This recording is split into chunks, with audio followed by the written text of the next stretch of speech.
Créé en 1961, l'œuf gascon est aujourd'hui l'un des principaux acteurs économiques du département. Spécialisée dans le conditionnement et la commercialisation des œufs, l'entreprise familiale installée à Damazan emploie 50 salariés et produit plus de 280 millions d'œufs chaque année. Défendant une agriculture locale, responsable et de qualité, l'œuf gascon perpétue un héritage familial né il y a 3 générations. Les parents de Denis Varescon se sont installés dans la région dans les années 60. Ils ont entrepris l'élevage avicole dès les premières années d'installation. Très vite, dans les années 80, ils ont commencé à commercialiser les œufs sous la marque l'œuf gascon. Et quand Denis est arrivé sur l'exploitation, il a entrepris l'achat effectivement des terres dans la région. Et très vite, l'affaire a vite évolué sur des bâtiments plus importants. Et aujourd'hui, on doit avoir à peu près 400 000 poules plein air à échéance 2022 et à peu près 100 000 poules bio sur une vingtaine d'adhérents producteurs. Rayonnant dans tout le Grand Sud-Ouest auprès de la grande distribution, des grossistes et de l'industrie agroalimentaire, l'œuf gascon produit 2 types d'œufs. Il y a 2 destinations, une partie coquille, aujourd'hui à peu près à 85% des volumes donc destinés à l'œuf boîté. Et ensuite les 15 autres pourcents pour l'instant sont commercialisés sous forme liquide, pasteurisée.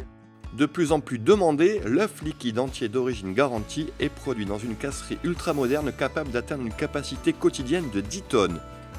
D'une qualité bactériologique optimale, les œufs extra frais sont cassés, pasteurisés puis mis en poche sur place dans un bâtiment respectant les dernières normes en vigueur. Notre point fort qui vraiment nous démarque par rapport à la concurrence, c'est qu'en fait on a voulu maîtriser la chaîne à 100%, c'est-à-dire qu'on est quasiment autonome. L'exploitation elle est composée d'une exploitation déjà agricole au départ, donc 300 hectares de culture, donc principalement maïs, blé. Ensuite ces céréales elles sont stockées sur place et ensuite on achète à nos agriculteurs voisins à partir de plusieurs ingrédients. Nous fabriquons nos formules d'aliments pour nos poules. Nous avons 2 poussinières sur le site. Nous préparons donc nos futures pondeuses, qui nous forcent aussi de notre façon de travailler. Ensuite bien sûr nous transférons ces poulettes prêtes à pondre sur la partie production. Là nous produisons des œufs pendant 14 mois. On a voulu aussi performer en matière d'environnement. On a dit, une poule pondeuse, elle consomme beaucoup d'aliments. C'est à peu près 33 000 tonnes d'aliments produits annuellement, c'est pas neutre.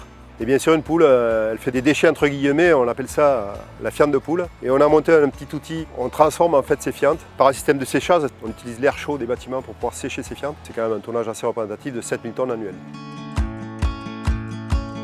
Afin de maîtriser l'ensemble de sa chaîne de production et de rester fidèle à ses racines lot-et-garonnaises, l'œuf gascon s'est très vite lancé dans l'économie circulaire en privilégiant les éleveurs locaux.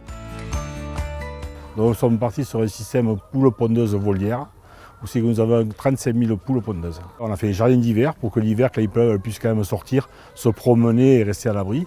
Après nous avons commencé à reboiser dans les parcs pour qu'il y ait de l'ombre, pour que les poules puissent sortir plus facilement.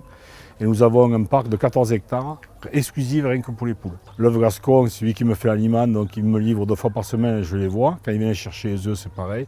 Et nous avons un contact régulier toutes les semaines. C'est pour ça qu'on est allé chez eux, justement, parce qu'ils avaient une histoire de famille. Et nous, ce qu'on voulait faire, c'est travailler dans une famille. Nous avons 2 bâtiments de 2 fois 12 000 poules pondeuses en bio. On dispose de 2 jardins d'hiver de chaque côté des bâtiments. Elles ont également la musique classique pour la ponte et de la relaxation pour l'après-midi et le coucher le soir. J'ai mis en place également une infirmerie où je soigne les poules malades. On essaie de travailler dans la mesure du possible uniquement avec des éléments naturels. Nous sommes vraiment très bien accompagnés par l'œuf gascon. Patrick Legrel passe 1 fois par semaine. Il ramasse les œufs 3 fois par semaine. Et dès que nous avons besoin d'un conseil, ils sont toujours présents.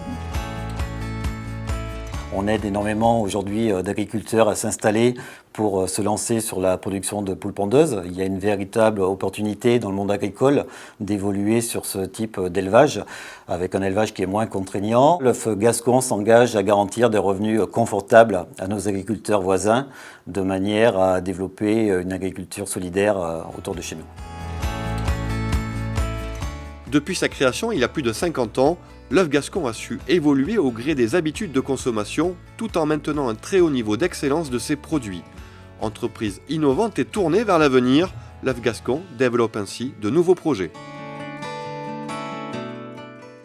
est déjà assez dynamique en matière de projet, on essaie d'avoir toujours un coup d'avance. On a 2 projets qui nous tiennent à cœur. Créer une petite ferme photovoltaïque sur la partie domaine de Tosia, sur la partie production qui est très énergivore d'électricité. Ça représenterait 30% de la consommation actuelle. Et le deuxième projet qui nous tient à cœur, bien sûr, c'est la partie transformation, vos produits, réaliser une casserie industrielle sur la zone industrielle de Damazan. Mais il faut savoir s'adapter, il faut savoir être à l'écoute du consommateur et répondre toujours présent. Et c'est notre force, justement.